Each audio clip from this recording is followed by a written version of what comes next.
Alright y'all, welcome to the Chris Show. So today we're going to be talking about Drake. And Drake, he had a podcast last week with Rap Radar where he addressed some certain situations. He talked about his relationship with Rihanna. He talked about Kanye West. But the thing we're all caring about is him. He addressed the Pusha T situation. I'm going to give you the deets on everything on that and tell you why some people, like me myself, think Drake is delusional. I'm also going to talk to you guys about Antonio Brown. This guy's been in the news for allegations. He's been in the news just for crazy antics or crazy tweets. He's also been released by the Patriots. He's claiming to start a new rap career. But I'm talking to you about Antonio Brown trying out for the Saints this Friday, whether he's going to get signed, and if he does get signed, will he be able to help the Saints in the playoffs? I'll give you the information on all of that. Also, Swae Lee, some of you might know him for No Flex Zone. That's his most popular song, but he was in the news last week, not for his music. He has a girlfriend, and they have a pretty toxic relationship. And let's just say, somebody decided to put a hit on somebody. I'm going to give you the information on that and whether charges were filed, whether anything happened, but I'm going to give you some information on a very troubling topic. If you love someone or really like them, are you going to put a hit out on them? So it's very interesting. And lastly, when you hear 26 million, you think, you know, maybe that's what LeBron makes in a year off his NBA contract. Maybe that's what a baseball player makes. But no, we're talking about a kid reviewing toys on YouTube. He made 26 million alone off YouTube. He has 22 million subscribers. He's doing well in life. While you're working, getting ready for your 9 to 5, we just gotta sit back and think. I'm gonna talk about that and, you know, honestly, just give props where it is. So be sure to tune into the Chris Show this week. Alright, so Drake. There was a lot of people talking about Drake this week. For one, he released a new song called War. There was a lot of discretion about it. A lot of people are saying Drake's trying this new flow. They're not really vibing to it. They don't really like it. So Drake started out with that. He released War. There is a lot of, you know, Drake fans are always going to like it, but Drake has a lot of more skepticism than he used to. Then either the same day or next day, we start seeing tidbits of information leak about Drake's podcast with Rap Radar. And in this podcast, Drake addressed why he bowed out of the Pusha T situation. Instead of misinterpreting what Drake said or misquoting him, I'm just going to play the clip full here so you guys can interpret it yourselves.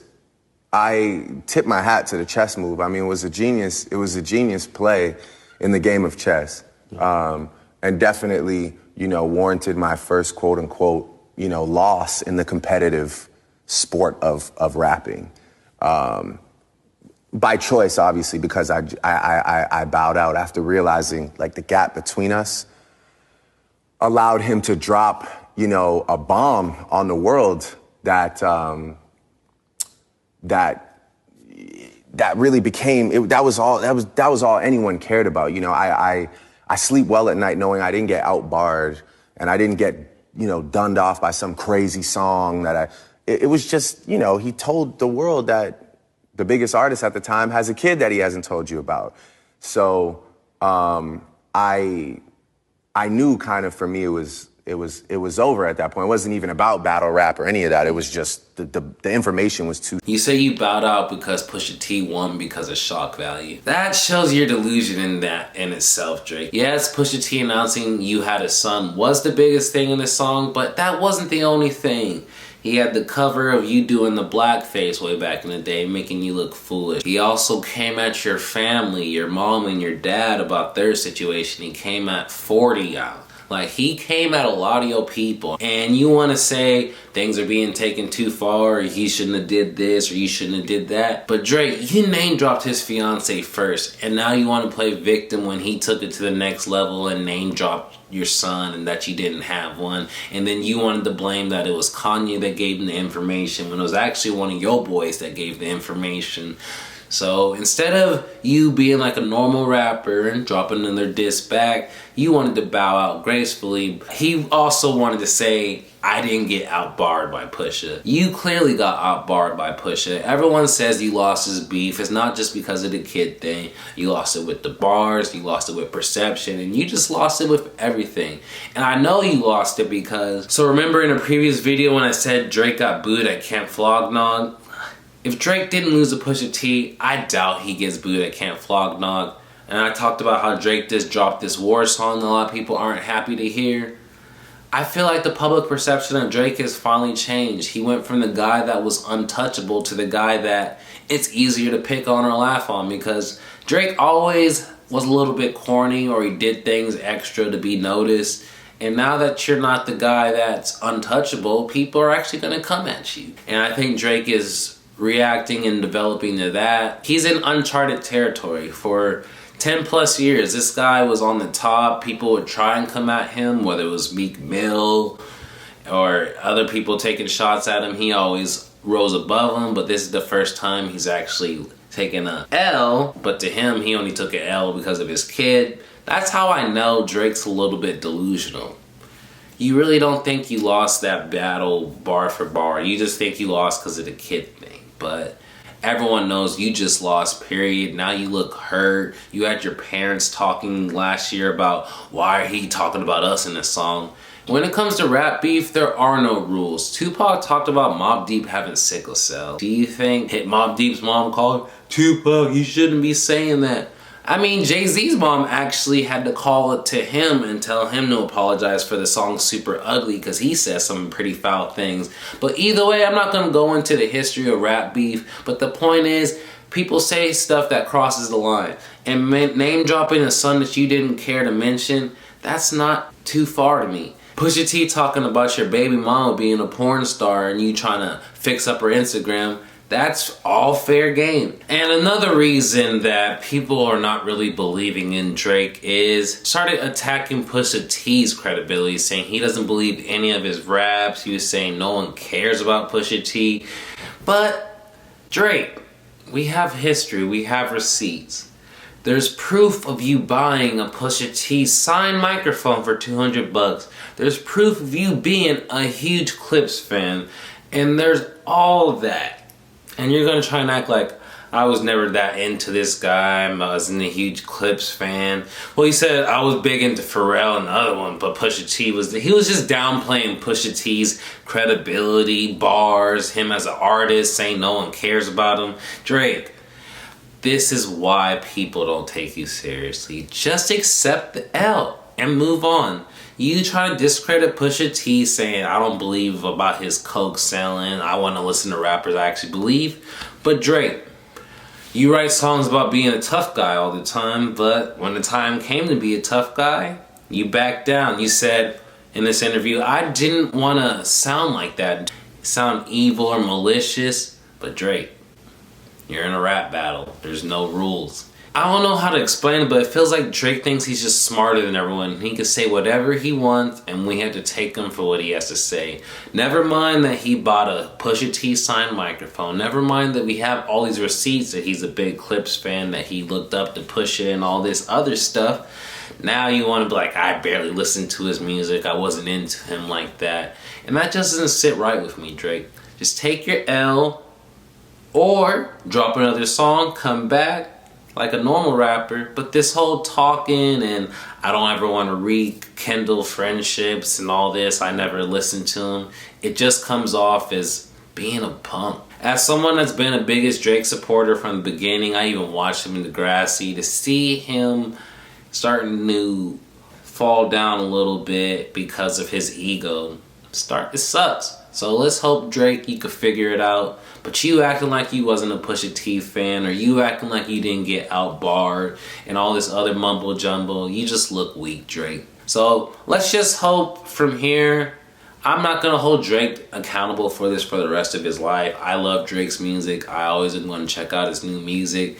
Let's hope he makes his next album. It's going to be untouchable. It's going to be so good that it appeals to everyone. Because let's be honest, Scorpion, while it did good for Drake numbers, but in terms of a Drake album, most of us aren't too happy with it. It wasn't really good. It was a throwaway album. To me, it was.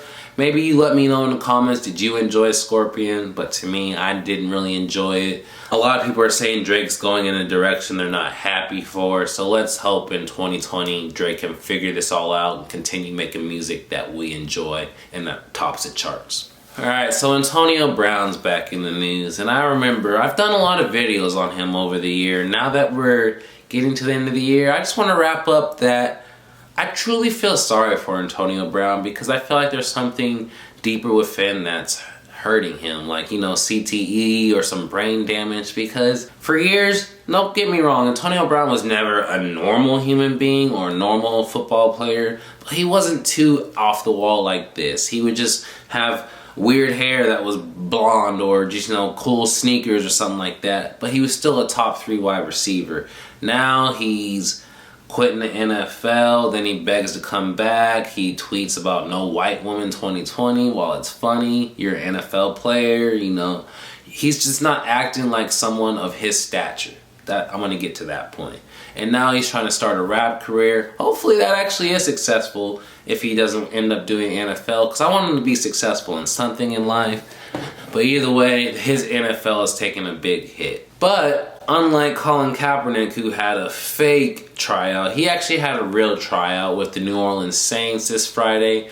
Whether he'll be signed or not, we'll see. As of now, it doesn't really look like Sean Payton was going to sign him.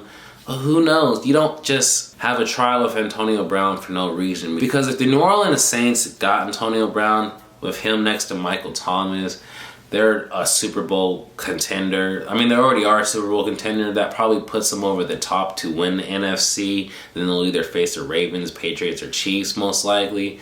But either way, Antonio Brown could potentially play a big part in the NFL if they allow him to come back. Because once again, he has allegations of sexual assault. There's just a lot of things. There's a big cloud over Antonio Brown's head. And I just hope he can get the help he needs, get back into the league next year, because he's clearly a Hall of Fame talent. He's a route runner like no other. He does good at his job, but this year, as far as his head, I don't know where it went, but let's hope in 2020 that he can get it back. Or if not, then he can just continue and have a music career or something. But let me know in the comment section, do you guys actually think the Saints are going to sign Antonio Brown? Or do you think they were just doing their due diligence just to check? Me personally, I think I'm in between, because the NFC playoffs are going to be tough. So if you could do anything to get you an edge like Antonio Brown, I would definitely do it. But they also don't want to do it this late in the season and ruin chemistry. So I see both sides. So I want to hear what you guys have to say. Alright, so Swae Lee, the most famous for No Flex Zone. Like I said, he has good music. If you don't check him out, you should. But either way, he was in the news last week for something not music related. He has an on and off girlfriend named Marliessa Ortiz, and they have this relationship that's honestly very toxic. And the thing that happened last week, we saw Marliessa smashing some of his windows on his car. I'm not the greatest with cars, but it looked like a Lamborghini to me. Either way, it's not a car you want to be smashing windows for. It's pretty expensive. But also at the end of the video, she put, "Someone kill him, I got 20K cash for you." That's not something you put on the internet, especially when you're famous and you know people are gonna save the video, screen record it, screenshot, do whatever. You don't act like that on emotions. She wanted to backtrack later. Let me read what she said. "I was mad, it meant nothing I said. We good, now you guys can chill." I wouldn't be chilling if I was Swae Lee, because people show their true emotions when they're angry, and if she gets angry enough to want to put a hit out on you, who only knows what happens when it escalates to the next level. She might stab you herself, she might kill you, but once someone's putting a hit out on you for 20K, even if it was just said in the heat of the moment, and it's not even sure if Swae Lee saw that post, he probably did. You know, someone tweeted him the post or texted it to him. But either way, this isn't the only altercation with these two. There's been an instance in the past where she headbutted him. No charges were filed, but they have a long history of cheating, abuse. And by abuse, I mean verbal abuse. No physical altercations have happened besides the headbutt. I'm talking about as far as Swae Lee's in, she's done the physical altercation. So either way, Swae Lee, I don't know what she does to you, whatever, but you need to get out of that before we end up losing another young black man, or you end up killing her and we lose her. Either way, y'all clearly do not need to be together. Get the away from her, you get away from him, and go on about your days. But when someone's talking about putting a hit on you, there's no going back from that. It's like, I don't know how people go back from someone even cheating. That's better than me. But someone's like, this man pissed me off so much, I'm gonna put a hit out on him. So I'll keep tabs and see if Swae Lee presses charges. Obviously, coming off that other one, it doesn't seem like he will. Maybe the police will press charges from seeing that, and you know, they take hits very seriously.